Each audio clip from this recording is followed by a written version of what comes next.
അന്ന് മീര ജാസ്മിൻ ക്ഷേത്രത്തിൽ കയറി പ്രായച്ചിത്തം ചെയ്ത് തെറ്റുതിരുത്തി UP ആയിരുന്നുവെങ്കിൽ ജാസ്മിന്റെ വീട്ടിൽ ബുൾഡോസർ എത്തിയേനെ.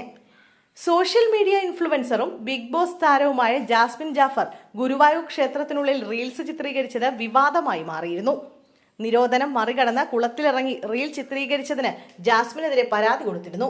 പിന്നാലെ ക്ഷേത്രത്തിൽ ശുദ്ധികലശം നടത്തുകയും ചെയ്തിരുന്നു. ഈ സംഭവത്തിൽ ജാസ്മിനെ അനുകൂലിച്ചും എതിർത്തും നിരവധി പേർ രംഗത്തെത്തിയിരുന്നു.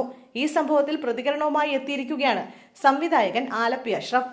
മുമ്പ് നടി മീര ജാസ്മിനും സമാനമായ ഒരു അനുഭവം ഉണ്ടായിട്ടുണ്ടെന്നാണ് ആലപ്പി അഷ്റഫ് പറയുന്നത്. എന്നാൽ മീര ജാസ്മിൻ അന്ന് തന്റെ തെറ്റ് തിരുത്തി. ജാസ്മിൻ ജാഫർ ചെയ്ത തെറ്റ് ന്യായീകരിക്കാൻ സാധിക്കാത്തതാണെന്നാണ് ആലപ്പി അഷ്റഫ് പറയുന്നത്.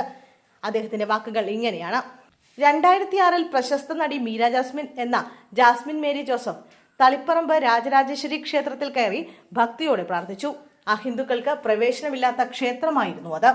ആ പ്രവൃത്തി വലിയ വിവാദമായി. ഹിന്ദുമത വിശ്വാസികളുടെ പ്രതിഷേധത്തിന് കാരണമായി. താൻ ചെയ്ത തെറ്റ് മനസ്സിലാക്കി മീര ജാസ്മിൻ ഏറ്റുപറഞ്ഞ ശുദ്ധികലശം നടത്താനുള്ള 10,000 രൂപ പിഴയടച്ച് പ്രശ്നം പരിഹരിച്ചു.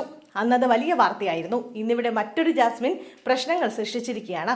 യൂട്യൂബറും ഇൻഫ്ലുവൻസറും ബിഗ് ബോസ് താരവുമായ ജാസ്മിൻ ജാഫർ ഇതിനു മുമ്പും വിവാദങ്ങളിൽ ഇടം പിടിച്ചിട്ടുള്ള വ്യക്തിയാണ്.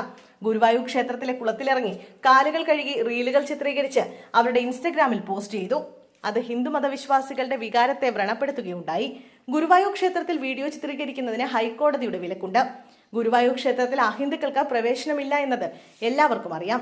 ഗുരുവായൂരപ്പനെയും അയ്യപ്പനെയും പ്രകീർത്തി പാടി ഭക്തിലഹരി പകരുന്ന യേശുദാസിന് പോലും ഇന്നും അവിടെ കയറി ഒന്ന് തൊഴുതു പ്രാർത്ഥിക്കാൻ ഇതുവരെ സാധിച്ചിട്ടില്ല.